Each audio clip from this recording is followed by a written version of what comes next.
I'm watching Steph is Cole right now. You know how easy it is to beat people and they not even trying? I'm I'm I'm I'm not trying to see people suffer. I'm not trying to see people fail.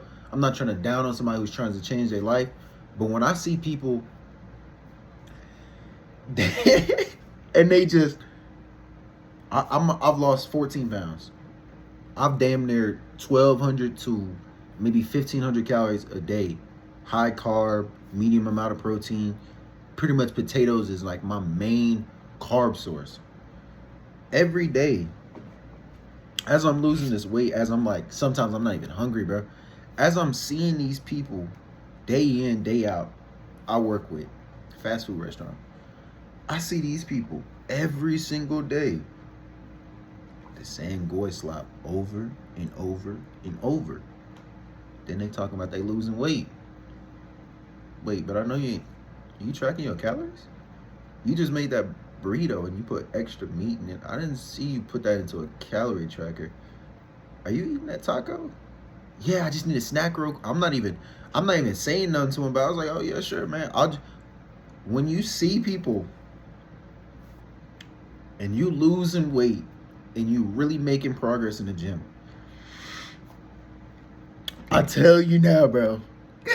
As I'm changing, as I'm becoming better, and I'm on my way to lose this weight and get lean, I'm seeing my veins pop, my biceps is bicepping, my shoulders is popping. I wear a little tight shirt, my shoulders is killer. My arms looking nice. I'm 208 pounds right now. I'm I'm looking at these people, bro. And back to the point. You know how I don't even want to make fun of them. I don't want my arrogance to be my arrogance and my pride to be a weakness. But when you see these people in your day-to-day lives talking about how they want to change their lives, and they're doing the same thing over and over and over again, and they're not changing, you realize how easy it is to change your life. You realize how not hard it is, how easy it is to change your life. When you look at everybody else and you say, they're not even in the race. They're not even trying. And you could be like, oh, you don't know what they do in their personal lives, how hard they work out. You know how much food, when I realized how hard it was to work off 600 calories, it was like one burrito at Taco Bell. When I saw how hard it was, when I was on that treadmill and I felt how hard it was, how long I had to walk, jog, run for 600 calories, I said, nah, this ain't happening again. When I'm putting the elliptical on 6, 7, 8, 12, I'm putting it on 2.5, 3, 5. I'm jogging, I'm running, I'm fast walking. And when I felt what it was like to work off 600 calories, I said, nah, I'd rather eat less and lose weight. And then maybe when I get super lean, shredded, I can maybe indulge. But for right now, as I'm looking at everybody and I see I'm watching every facial expression. I'm seeing them make the food, fiend over the food, almost like a fiend for drugs. I'm seeing them addicted to this. They getting Dr. Pepper, they getting this, they getting that. They ain't counting it. And some people skinny, so they just doing it because they already have a conscious understanding of almost they're high activity with a lower calorie intake. But even then, that catches up to them sooner or later because they're not tracking their calories and their activity doesn't match up with it later in life. That's why you see a lot of skinny girls get fat. As I'm watching and I just look at all their facial expressions, I look at how happy they get when they eat the food, I'm almost disgusted at how I was. And it's not them, it's the habits. It's the niggas, the taste that good. 600 calories. When you work off 600 to 1,000 calories, when you really lift them weights and you say, nigga, I don't even know if these weights really help me for what I just ate. When you have bad days and you really see how much you ate, you start to say, nigga, I gotta lock in. When you see how much 600 calories is with potatoes and beef versus a Taco Bell, 2 crunchy tacos, just meat, cheese, and lettuce on them. You see how many calories that is. You start to say, they minus them trying to fatten us up, nigga, my habits, my food intake has been pure garbage. and you start to really get disgusted with what you've chosen to eat in your life, and you start to realize these people ain't even in the race, bro. They're not even trying. So as they're getting fatter, bro, and I didn't want to talk about this till I lost the weight completely, but bro, I'm watching Steph Cole. I'm like, these people they're not even in the race, bro. They're not even trying. And then the people you see in the gym is like the pinnacle of it. They might be on Peps, they might be on Tez, they might be on Trent, and they might be on whatever. But these are the pinnacle of people, and then people who are trying to change their lives. But even then, it's not what they doing there that really matters, because their physiques only, it's what they doing outside the gym. How they moving outside the gym. And you got to think about it. These are the pinnacle of people in the gym. The gym really shows you these are the pinnacle of people in your neighborhood kind of area who are fit, tough, lean, they nice, they fit. And then you got some people who are working on their lives, whatever it may be, fat, obese. But these are the pinnacle of people. And then when you go, it astounds me. It astounds me when you see these people and you just like, and you go back to your day-to-day life. And this is me in the gym for a couple weeks. I used to be a drummer. I used to be in the gym like that. But when you see it, when you see visually, and you start to make the connections of the habits, the calories, bro. When you start to look at them calories like, oh my God, bro. I'm not touching none until 12 o'clock, bro. Every night it's been the same thing where I'm not touching anything till 12 o'clock, 12:05, 12:10. And it's like, it astounds me where people eat and they think, bro, that shit ain't gonna catch up to you. You don't, and then you're just like, oh, this is gonna be so easy when I get lean, when I get strong, when I look cold, when the veins is popping, when I look cut. It just makes things easier too when you, to my exes, when you see them getting fatter, when you seeing the girls that you knew in high school who was bad, they got fatter. She's been waiting. You've been eyeing. Oh my goodness, bro. She got fat. You getting skinnier. You getting leaner. You looking at them and you're astounded at what the habits people choose. And when you really realize, if you lock in, if you make it easy, because it is easy to choose what you eat every day, it makes it so much simpler when you look at people around you to eat like, no offense, like dogs. Like they eating whatever is in their face, bro. If you make something good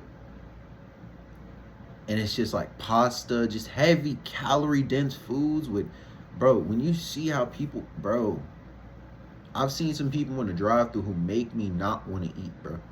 That's how far I've gotten, where I'm disgusted at what they've done to themselves. The gluttony, the greed, and then when you see what they order to, you just like, you're astounded at, why would you do this to yourself even more?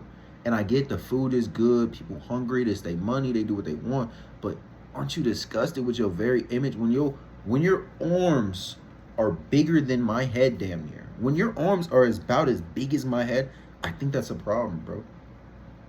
When your life choices and decisions have become a truly life-threatening thing, and you can see, you know it, as black people, you know it all the time too, where your literal bicep is so filled with fat and a gluttonous intake that it's bigger or as big as my head, bro. I got a big head, bro. It's as big as this, like half of my head, bro. Think about how gluttonous, how bad habits have built over the years, and you look like you're in your 30s, bro. You built these habits over years and years and years and years and years. It's different if you grew up skinny and you got fat. Even then, your choices shouldn't be. And then it just makes it so much easier for me, in my opinion. This is why it's so easy to get fit, is because these people aren't even trying, bro. These people in day-to-day life, I say 80% of people in day-to-day life you interact with are not even in competition with you, bro. They're not even trying. They eat whatever's in front of them. You make something delicious, it's high in calories, it just look good.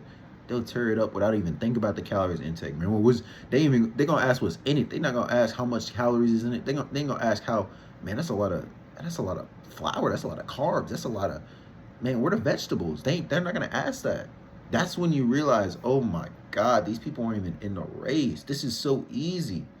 It becomes so much easier when you start to realize, All I gotta do is get some money, focus on God, Lord Jesus Christ, not be selfish, be gracious, be grateful.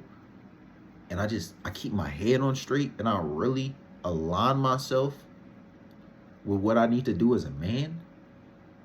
Physically, being physically domineering to a certain degree, just being lean, veins popping, it becomes easier to beat 90% of people. The only people you really should be competing with is the people in the gym, but even then, they the coolest people, honestly. Some of the nicest people, bro.